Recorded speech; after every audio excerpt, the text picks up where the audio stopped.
नया साल, नए संकल्प। नागरिकों को देश की सरकार किस तरह से साफ पानी, हवा, बेहतर स्वास्थ्य, शिक्षा और रोजगार के मौके मुहैया करवाए। लेकिन चर्चा किस बात की हो रही है कि शाहरुख खान किन किन की नजर में कितने बड़े गद्दार हैं। सिविक एमिनिटीज पर बाद में बात होती रहेगी। यह चर्चा, यह नैरेटिव ज्यादा जरूरी बताया जा रहा है, जबकि असल में बात क्या होनी चाहिए?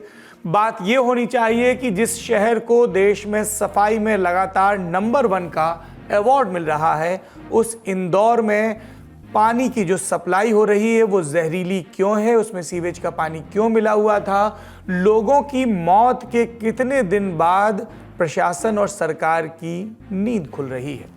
बच्चों के दूध के पाउडर में पानी मिलाकर दिया जाता है, लेकिन वो पानी भी उन बच्चों की जान ले रहा है। यानी सिर्फ वयस्क नहीं, बच्चों की मौत भी हमसे और आपसे सवाल पूछ रही है। और सवाल यह भी है कि मौत का असल आंकड़ा क्या है? खबरों में अलग, बयानों में अलग और अदालत के हलफनामों में अलग। और जिम्मेदारों के हिस्से क्या है? अपने अपने किस्म की चुप्पी और कुछ निचले स्तर के अधिकारियों पर कार्रवाई करके सख्त कार्रवाई की सुर्खियां चलवाने का शऊर। और फिर भी अगर कोई सवाल पूछ ले पत्रकार, तो जवाब मिलता है मंत्री महोदय का कि ये फोकट के सवाल मत पूछा करो। लोग अपनों को खोते हैं, मंत्री आपा खोते हैं। त्रासदी के इतने दिन बाद भी नागरिकों को साफ पानी नहीं मिलता है। सरकारी फाइलें खुलती हैं तो पता चलता है कि ये कुछ हफ्तों या महीनों का मामला नहीं है। 1.5 साल से इंदौर के भागीरथपुरा के लोग चीख रहे थे, पर सब कुछ फाइलों के ब्लैक होल में समा गया। आज इंदौर की त्रासदी पर विस्तार से बात करेंगे, क्योंकि बात एक शहर की नहीं है, बात सरकारों के रवैये की है और नागरिकों के बुनियादी हक की है, जिसे हम पेयजल, पीने लायक पानी कहते हैं। अधिकारियों और नेताओं की आपराधिक लापरवाही के बारे में अब तक क्या पता चला? मौत के आंकड़ों में क्या खेल हो रहा है? हाईकोर्ट से क्या डांट पड़ी मध्य प्रदेश की सरकार को? और विपक्ष ने डबल इंजन और प्रधानमंत्री मोदी पर क्या सवाल उठाए? इन सब पर भी विस्तार से बात करेंगे। इसके इतर शाहरुख खान के नाम में रिफ्यूज लिए लोगों की भी बात करेंगे। और बात करेंगे अमेरिका से आई चिट्ठी की, जो संबोधित है दिल्ली दंगों के आरोप में जेल में बंद उमर खालिद को। एक मशीन की भी बात करेंगे जिसे उत्तर प्रदेश की पुलिस ने इजाद किया है, पीठ पर टिकाती है और नागरिकता पता चल जाती है। हालांकि पता चला कि अब जांच बैठ चुकी है। इस पर भी बात करेंगे। नमस्कार, सौरभ द्विवेदी नाम है हमारा और आप देखना शुरू कर चुके हैं ललन टॉप शो।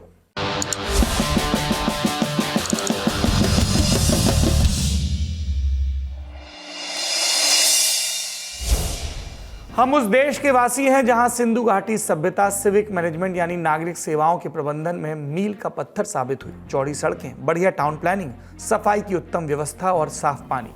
जब खुदाई में इस 5000 वर्ष पुरानी सभ्यता के अवशेष मिले तो वैज्ञानिकों और इतिहासकारों को स्वाभाविक अचंभा हुआ।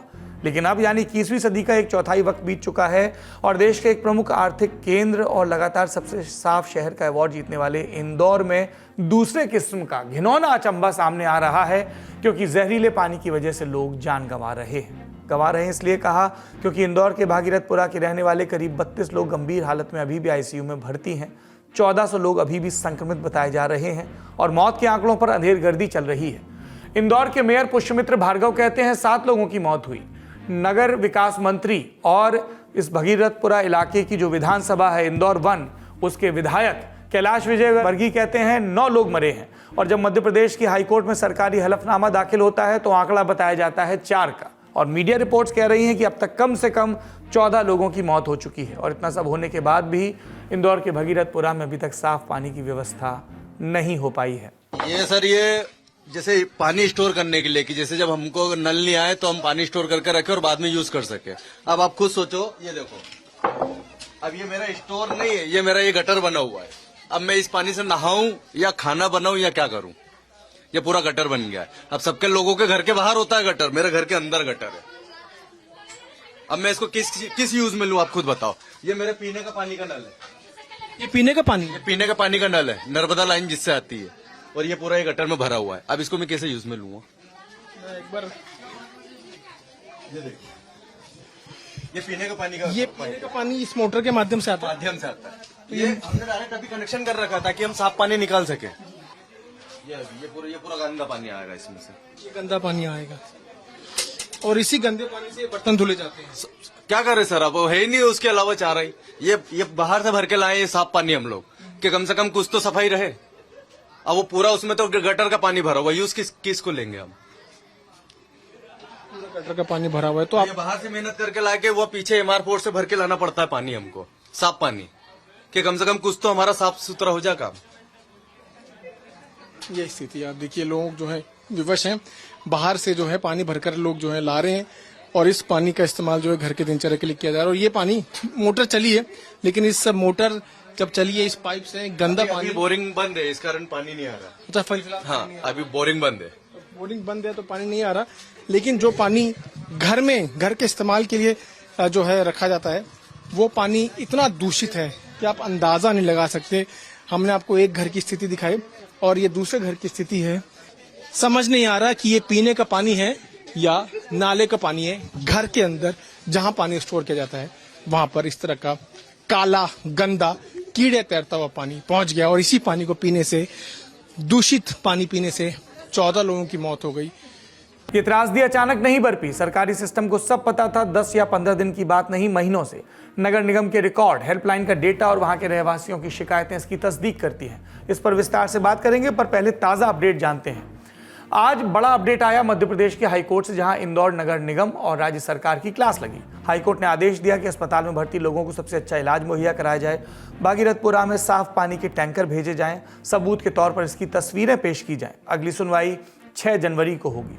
उधर राष्ट्रीय मानवाधिकार आयोग ने भी मुद्दे का संज्ञान लिया और राज्य सरकार से 2 हफ्ते के भीतर स्टेटस रिपोर्ट मांगी। इस बीच अपनों को गंवाने वालों का दर्द जस का तस है। मुआवजे के तौर पर राज्य सरकार 2 लाख रुपए दे रही है, लेकिन कईयों ने इस राशि को लेने से इनकार कर दिया और राज्य सरकार से पूछा कि क्या ये पैसे उनके अपनों को खो देने की भरपाई कर देंगे। इंदौर के जिन अस्पतालों में संक्रमित भर्ती हैं उनमें भी अफरा तफरी का माहौल है। मरीजों के घर वालों ने मिसमैनेजमेंट के संगीन इल्जाम लगाए हैं। उनको उल्टी दस्त लगी थी। अब एक दिन में 50 चक्कर वो दस्त चले गए थे।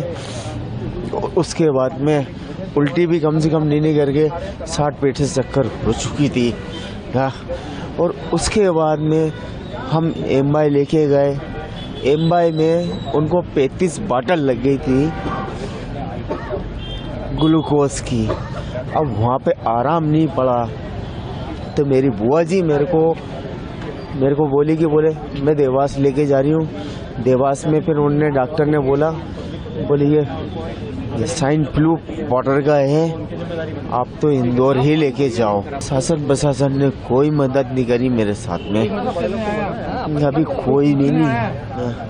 हमने आपको 1 जनवरी के ललन टॉप शो में बताया था कि कैसे 21 दिसंबर के आसपास ये संकट सामने आने लगा, पर यह सब कुछ ज्यादा वक्त से चल रहा था।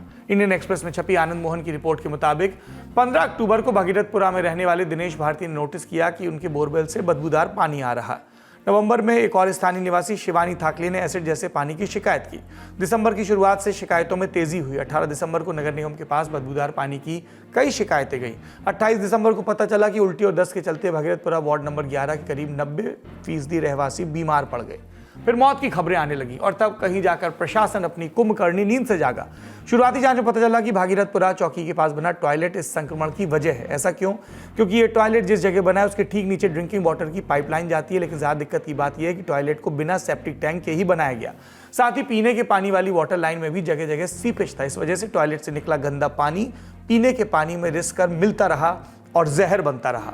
लैब रिपोर्ट्स में भी पानी के दूषित होने की पुष्टि हो चुकी है। इसमें जानलेवा बैक्टीरिया पाए गए हैं। ये किस नेचर के हैं, इसकी अभी जांच चल रही है। प्रशासन का यह भी कहना है कि पानी के दूषित होने की और भी वजह हो सकती हैं। इनकी पुष्टि के लिए जांच चल रही है। कल तक 201 लोग एडमिट थे हमारे अस्पतालों में। आज वो 9 लोग अभी 3 बजे तक ये संख्या बताई है, तो 9 लोग के एडमिशन और हुए हैं और ये बढ़कर संख्या 210 हो गई है। अभी भी हम लोग की team door to door survey कर रही है निरंतर, और जहां जहां केसेस पॉजिटिव हुए हैं उनके आसपास के क्षेत्रों में सघन जांच भी कर रही है।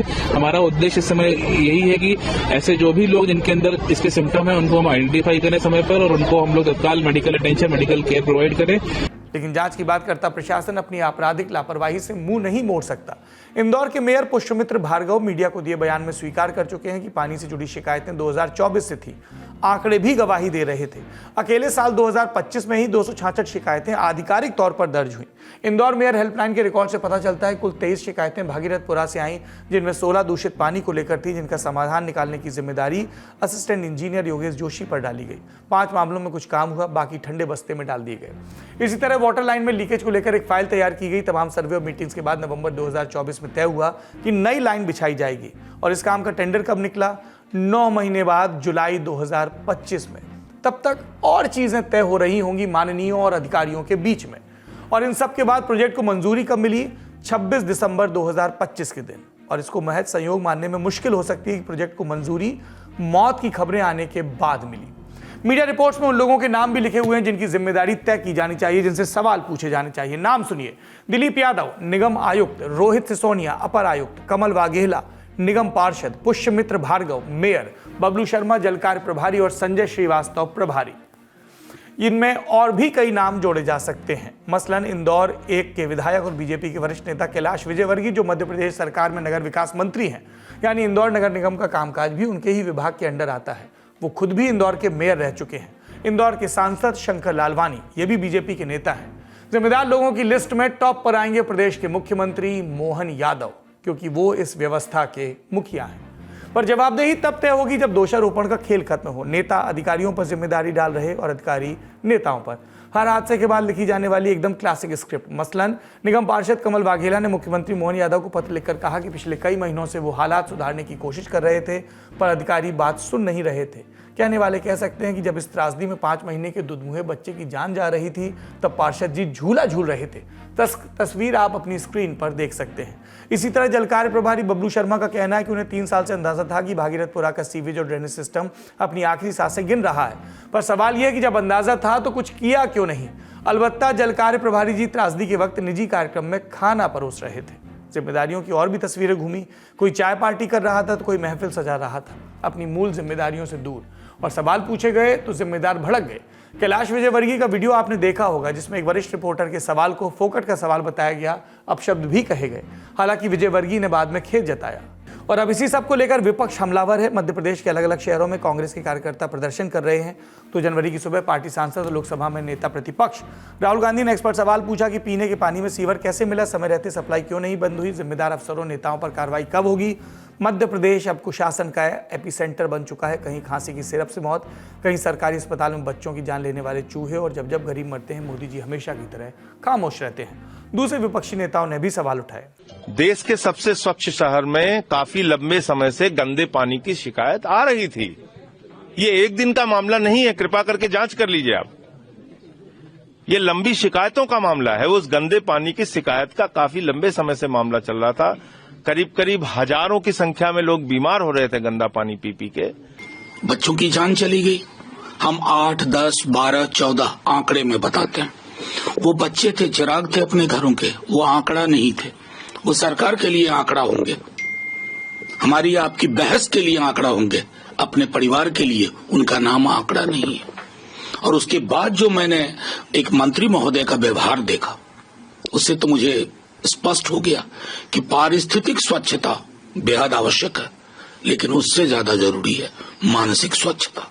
सवाल उठाने वालों में सिर्फ विपक्ष के लोग नहीं हैं, सत्तारूढ़ भाजपा के लोग भी हैं। मसलन मध्य प्रदेश की पूर्व मुख्यमंत्री और पूर्व केंद्रीय जल संसाधन मंत्री उमा भारती, उन्होंने एक्स पर कई पोस्ट लिखी। सारांश क्या है? कहती हैं कि ये कौन कह रहा है कि हमारी चली नहीं? जब आपकी चली नहीं तो पद पर बैठे हुए बिस्लेरी का पानी क्यों पीते रहे? ऐसे पापों का कोई स्पष्टीकरण नहीं होता, या तो प्रायश्चित होता है या दंड। आप देख सकते हैं मध्य प्रदेश का शासन प्रशासन सवालों से घिरा है। सवाल इसलिए और भी गहरे हो जाते हैं क्योंकि इस प्रदेश से लगातार हादसों की खबरें आ रही हैं। खराब पानी को लेकर हाल फिलहाल में भोपाल स्थित वेल्लोर इंस्टीट्यूट ऑफ टेक्नोलॉजी के छात्रों ने भी शिकायत की थी। कई बच्चे बीमार पड़े थे। विरोध प्रदर्शन के दौरान हिंसा भी हुई थी, पर कोई सबक नहीं सीखा गया। सूबे के मुख्यमंत्री डॉक्टर मोहन यादव ने सोशल मीडिया कार्रवाई की जानकारी दी। कहा कि इंदौर नगर निगम आयुक्त और अपर आयुक्त को कारण बताओ नोटिस जारी किया गया है। अपर आयुक्त को तत्काल इंदौर से हटाया गया है और प्रभारी अधीक्षण यंत्री से जल वितरण कार्य विभाग का प्रभार वापस ले लिया गया है। साथ ही मुख्यमंत्री ने एक और जानकारी दी कि इंदौर नगर निगम में आवश्यक पदों पर तत्काल प्रभाव से पूर्ति के निर्देश भी दिए गए हैं। पर समस्या एक राज्य की नहीं है। केंद्र सरकार की तरफ से स्वच्छ भारत मिशन और जल जीवन मिशन चलाए जाते हैं, लेकिन सिविक मैनेजमेंट के मानकों पर भारत के बड़े शहर लगातार पिछड़ रहे हैं। बीबीसी में छपी निखिल इनामदार की रिपोर्ट में इसकी एक तस्वीर पेश की गई, जो कहती है कि पिछले कुछ सालों में भारत ने चमकदार हवाई अड्डे, चौड़े राष्ट्रीय राजमार्ग और मेट्रो रेल नेटवर्क बनाए, लेकिन बेसिक मैनेजमेंट में हालत खराब हुई। मुंबई, जो 1990 के दशक में खुद को शंघाई जैसा महानगर बनाने का सपना देख रहा था, आज उस सपने से कोसों दूर है। भारत का सिलिकॉन वैली कहे जाने वाला बेंगलुरु ट्रैफिक जैम और कचरे के ढेर से त्रस्त है। दिल्ली, मुंबई, कोलकाता और चेन्नई जैसे शहर मानसून में हलकान रहते हैं। वायु प्रदूषण लोगों की सांसें छीन रहा है। डॉक्टर्स लोगों को शहर छोड़ने की सलाह दे रहे हैं। नेशनल फैमिली हेल्थ सर्वे की 2022-23 की सालाना रिपोर्ट बताती है कि ड्रिंकिंग वाटर तक लोगों की पहुंच बेहतर हुई है, लेकिन इसमें भी अर्बन रूरल डिवाइड बना हुआ है, यानी शहरों और ग्रामीण इलाकों की पानी तक पहुंचने में खासा अंतर है। स्वास्थ्य, शिक्षा, इंफ्रास्ट्रक्चर, साफ हवा और पानी, ये बुनियादी सुविधाएं हैं जो होनी ही चाहिए, पर इंदौर जैसी त्रासदियां इस बेसिक नागरिक शास्त्र को मुंह के बल पलट देती हैं और सरकारी स्क्रिप्ट हर हादसे के बाद वही कोई अगले हादसे की पटकथा अभी से लिखी जा रही है। उम्मीद करते हैं कि सिलसिला टूटेगा, पर सिलसिला तब टूटेगा जब जिम्मेदारों पर सख्त कार्रवाई होगी। बढ़ते हैं अगली खबर की तरफ। मुस्तफिजुर रहमान बांग्लादेश के खिलाड़ी, जिन्हें कोलकाता नाइट राइडर्स नाम की आईपीएल टीम ने 9 करोड़ 20 लाख रुपए में अपनी टीम में शामिल किया। उनके आईपीएल में खेलने को लेकर हुई कंट्रोवर्सी बढ़ गई है, इतनी कि शाहरुख खान की जीभ काट कर लाने की बात कह दी गई। आईपीएल के ऑक्शन दिसंबर में हुए थे। इस बीच बांग्लादेश में हिंदुओं पर हमले की खबरें आई, लेकिन बांग्लादेश की चरमपंथी हिंसा के खिलाफ शुरू हुआ विरोध अब उनके खिलाड़ियों के विरोध तक भी पहुंच गया। केंद्र में है बॉलीवुड एक्टर और केकेआर के को ओनर शाहरुख खान। क्या धर्मगुरु, क्या राजनेता और क्या सोशल मीडिया ट्रोल्स, शाहरुख को लेकर सबकी भाषा एक हो गई। सब एक सुर में उनको निशाने पर ले रहे हैं। एंटी नेशनल की उपमाएं एक बार फिर से दी जा रही हैं, पर पहले जानते हैं कि हुआ क्या। बयानों का सिलसिला हुआ। मेरठ के सरधना से बीजेपी के विधायक रहे हैं संगीत सोम, इस दफा चुनाव हार गए। उन्होंने शाहरुख खान को देशद्रोही बताया, कहा कि उन्हें भारत में रहने का कोई हक नहीं है और दलीलें ये दी। जिस तरीके से बांग्लादेश में आज हिंदुओं के साथ वहाँ अत्याचार हो रहा है, हिंदुओं का कत्लेआम हो रहा है, हिंदुओं को की बहन बेटियों के साथ बलात्कार हो रहा है, घर जलाए जा रहे हैं और ऐसी बहुत सी चीजें हो रही है जो यहाँ तक पता भी नहीं चल रही है। वहाँ भारत विरोधी नारे लगाए जा रहे हैं, भारत के प्रधानमंत्री को गाली दी जा रही है। उसके बावजूद शाहरुख खान जैसे गद्दार लोग, मैं इन्हें गद्दार इसलिए कह रहा हूँ कि इनके पास जो भी है आज भारत का दिया हुआ है, भारत की जनता का दिया हुआ है, लेकिन ये पैसा लगाते हैं कहाँ? जो देश भारत के खिलाफ काम कर रहा है उसके खिलाड़ी पे पैसा लगाएंगे, रहमान जैसे खिलाड़ी पे ही लगाएंगे। मैं शाहरुख खान जैसे लोगों को कहना चाहता हूं कि वो कामयाब नहीं हो पाएंगे इसमें, किसी भी कीमत पे वो यहाँ रहमान को खिला नहीं पाएंगे, ये एयरपोर्ट पार नहीं करा पाएंगे, एयरपोर्ट से बाहर कदम नहीं रख पाएगा रहमान। हर तीसरी बात पर एक दूसरे का विरोध करने वाले शिवसेना के दोनों धड़े भी इस मुद्दे पर एक हो गए। शिंदे वाली शिवसेना के संजय निरुपम हो या उबाटा के आनंद दुबे, दोनों ने बांग्लादेश में हिंदुओं पर हमले को लेकर चिंता जताई और शाहरुख से मुस्तफिजुर को टीम से हटाने को कहा। अगर आईपीएल के खेल में कोई बांग्लादेशी क्रिकेटर आके खेले तो हमसे बिल्कुल बर्दाश्त नहीं होगा, क्योंकि बांग्लादेश में हमारे हिंदू भाई बहनों पे अत्याचार हो रहे हैं, हमारे नौजवानों को जिंदा जलाया जा रहा है। उसके बाद भी हम उनके खिलाड़ियों को अपनी टीम में जगह दें, उनको पैसा कमवाएं, उनको बड़ा बनाएं, ऐसा नहीं हो सकता। हम शाहरुख खान से अपील करेंगे कि आप इस देश के महान हीरो हैं, आपको लाखों करोड़ लोग चाहते हैं, आप भी इस देश को चाहिए, आप भी इस देश के साथ खड़े रहिए। बांग्लादेश के जिस क्रिकेटर को केकेआर ने अपनी टीम आईपीएल में जगह दी है, उसे तत्काल प्रभाव से निकाल देना चाहिए। जब पूरा देश बांग्लादेश के खिलाफ आक्रोशित है, गुस्से में है, तो उस गुस्से का निशाना हिंदुस्तान में कोई भी बन सकता है जो बांग्लादेशियों के साथ थोड़ा सा भी करीब है। अगर शाहरुख खान की टीम में कोई बांग्लादेशी है तो इससे पहले कि उन्हें आगे जाकर कोई बड़े ढंग से निशाना न बनाए, शाहरुख खान से निवेदन होगा कि वो बांग्लादेशी को अपनी टीम से निकाल दें। इसमें उनकी भी भलाई है और भारत के हितों की रक्षा भी होगी। नेताओं के बाद बारी रही धर्मगुरुओं की। कथावाचक देवकी नंदन ठाकुर और जगत गुरु स्वामी रामभद्राचार्य, दोनों ने शाहरुख की आलोचना की। देवकी नंदन ने केकेआर मैनेजमेंट से मुस्तफिजुर को हटाने की मांग की और बोले, शाहरुख को हिंदुओं की भावना का ख्याल नहीं। पर विरोध और मैच नहीं खेलने देने की धमकी से बात एक कदम आगे बढ़ी। शाहरुख खान की जीभ काटकर लाने वाले को इनाम देने का ऐलान हुआ। मीडिया रिपोर्ट के मुताबिक ये हिंसक चैलेंज दिया यूपी के आगरा में हिंदू महासभा की नेता मीरा राठौड़ ने। नाम आपने पहली बार सुना होगा, क्योंकि उनका उद्देश्य नाम कमाना ही है और उसके लिए इस तरह के दावे। इन सब के बीच बहुलतावादी देश में विरोध का भी विरोध हुआ, यानी शाहरुख को टारगेट किए जाने का विरोध। इमाम एसोसिएशन के अध्यक्ष मौलाना साजिद रशीदी बोले, देश में बिना सोचे समझे और संविधान को भी समझे बिना अंधाधुंध विरोध करना आदत बन गई है। जब भी किसी मुस्लिम का नाम आता है, विरोध करना आसान हो जाता है। शाहरुख के समर्थन में कांग्रेस नेता भी आए। सांसद मणिकम टैगोर ने कहा कि शाहरुख पर हमलों को भारत की बहुलता पर हमला समझा जाना चाहिए। और भी रिएक्शन सुनते हैं। लोगों को देशद्रोह का सर्टिफिकेट इशू करने से पहले भाजपा और भाजपा के जो समर्थक हैं वो इस बात को बताएं कि गृह मंत्री के बेटे अमित शाह जी के बेटे जय शाह जी ने क्रिकेटर्स को उस पूल में क्यों लिया जहां से उनकी नीलामी हो सकती थी, जहां से वो खरीदे जा सकते थे। उनको प्रतिबंधित करना चाहिए था। पाकिस्तानियों को हम नहीं लेते, बांग्लादेशियों को आपने क्यों लिया? इसका जवाब तो जय शाह देंगे, हम कैसे इसका जवाब दे सकते हैं? सवाल यह भी पूछा जा रहा है कि क्या शाहरुख खान का विरोध उनके धर्म के चलते हो रहा है। याद दिलाया जा रहा है कि 2023 में उनकी फिल्म पठान के गाने बेशर्म रंग पर एक्टर दीपिका पादुकोण की बिकनी के रंग पर आपत्ति जताई गई थी और इसके बाद ये विरोध उनकी पहचान तक पहुंच गया था। आंकड़े और घटनाएं गवाह हैं कि बांग्लादेश में अल्पसंख्यकों खासकर हिंदुओं पर लगातार हमले हो रहे हैं। बीते 2 हफ्तों में 5 हिंदुओं को बुरी तरह मारा गया, पीटे जा रहे हैं, जलाए जा रहे हैं सैकड़ों घर भी। इस बात से किसी को इनकार नहीं, लेकिन मुस्तफिजुर को केकेआर में शामिल करने के फैसले पर अकेले शाहरुख खान को टारगेट क्यों? केकेआर की को-ओनर तो जूही चावला भी हैं, उनके पति जयेश मेहता भी हैं, लेकिन निशाने पर शाहरुख। क्या मुस्तफिजुर को टीम में शामिल करने का फैसला अकेले केकेआर का था? आईपीएल में कौन से खिलाड़ी खेलेंगे ये तय करने का अधिकार बीसीसीआई के पास है। तो बीसीसीआई के नेतृत्व पर बात क्यों नहीं हो रही है? और बीसीसीआई भी अंततः इस देश की सरकार के ही अंडर में आता है। ट्रस्ट है, प्राइवेट है, सब चीजें हमने सुन ली, पर सरकार जब तय करती है तब बीसीसीआई समेत तमाम संस्थाएं उसको फॉलो करती हैं। तो क्या नरेंद्र मोदी सरकार ने यह तय किया है कि बांग्लादेश के खिलाड़ी भारत में किसी भी टूर्नामेंट में नहीं खेलेंगे? ये सवाल गंभीर हो जाते हैं क्योंकि जिस दिन से यह विरोध शुरू हुआ है उसी रोज भारत के विदेश मंत्री एस जयशंकर बांग्लादेश में थे। पूर्व पीएम खालेदा जिया के अंतिम संस्कार में उन्होंने हिस्सा लिया। भारत वापस आकर सबको शांत और स्थिर होने की कामना की और बोले, अगर भारत विकास करेगा तो हमारे सभी पड़ोसी भी आगे बढ़ेंगे। यही बात मैं बांग्लादेश के लिए भी कहना चाहता हूँ। कूटनीतिक स्तर पर भारत बांग्लादेश से बेहतर संबंध रखना चाहता है। इंतजार वहां की स्थिति सुधरने का हो रहा है। भारत और अभी बांग्लादेश में एक स्पष्ट अंतर भी है। हमारे देश में लोकतंत्र है, भीड़ तंत्र नहीं है, कानून का राज है। किसी भारतीय की जबान बंद करने की या जुबान काटने की बात इस देश में बर्दाश्त नहीं की जाती। किसी का धर्म देखकर उसे टारगेट करना बांग्लादेश में हो रहा है, हम उसकी आलोचना करते हैं, लेकिन फ्रिंज एलिमेंट्स की हरकतें अपने देश में बढ़ रही हैं और देश के हुक्मरान इस पर चुप हैं। लेकिन उनकी चुप्पी तब ज्यादा मुखर हो जाती है जब हम और आप चुप रहते हैं। इसलिए गलत को गलत कहते रहिए। अब बढ़ते हैं सुर्खियों की तरफ। तिहाड़ जेल में बंद एक्टिविस्ट उमर खालिद के समर्थन में अमेरिका से चिट्ठी आई है। 8 सांसदों ने भारत के राजदूत विनय मोहन क्वात्रा को चिट्ठी लिखी। इसमें डेमोक्रेट सांसद जिम मैकगवर्न ने एक्स पर शेयर किया। जिन लोगों के दस्तखत हैं उनके नाम स्क्रीन पर देखिए। Jamie Raskin, Pramila Jayapal, John Schakowsky, Lloyd Doggett, Rashida Tlaib, senator Chris Van Hollen और senator Peter Welch. Umar Khalid Delhi दंगों की साजिश के आरोप में सितंबर 2020 से जेल में बंद हैं। लेटर में भारत सरकार से सवाल पूछे गए कि वो क्या कदम उठा रही ताकि उमर खालिद और उनके साथ जेल में बंद अन्य आरोपियों का मुकदमा अंतर्राष्ट्रीय मानकों के अनुसार हो। यह भी लिखा गया कि भारत और अमेरिका दुनिया के सबसे बड़े लोकतंत्र हैं और दोनों देशों की दोस्ती लोकतांत्रिक मूल्यों, संविधान और मानवाधिकारों पर टिकी है। इसलिए वे उमर खालिद की लंबी हिरासत को लेकर चिंता जता रहे हैं। इससे पहले न्यूयॉर्क सिटी के नए नवेले मेयर जोरान ममदानी ने भी उमर खालिद के समर्थन में चिट्ठी लिखी थी। चिट्ठी में ममदानी ने उमर के माता पिता से हुई मुलाकात का जिक्र किया। लिखा, मैं तुम्हारे उन शब्दों को याद करता हूं जिनमें तुमने कड़वाहट को खुद पर हावी न होने देने की बात कही थी। अगली सुर्खी, क्या दुनिया में किसी ऐसी मशीन का इजाद हो गया जो पीठ पर लगाने से नागरिकता बता दे? मशीन इजाद नहीं हुई, लेकिन पिछले 24 घंटे से जिला गाजियाबाद का एक वीडियो वायरल है, आपने भी देखा होगा। इसमें कौशाम्बी थाना के एसएचओ अजय शर्मा दिखते हैं। एक व्यक्ति की पीठ पर कथित मशीन लगाकर उसकी नागरिकता बताते। कहते हैं मशीन ने उसे बांग्लादेशी बताया। शख्स खुद को बिहार के अररिया जिले का बता रहा था। मामला 23 दिसंबर का है।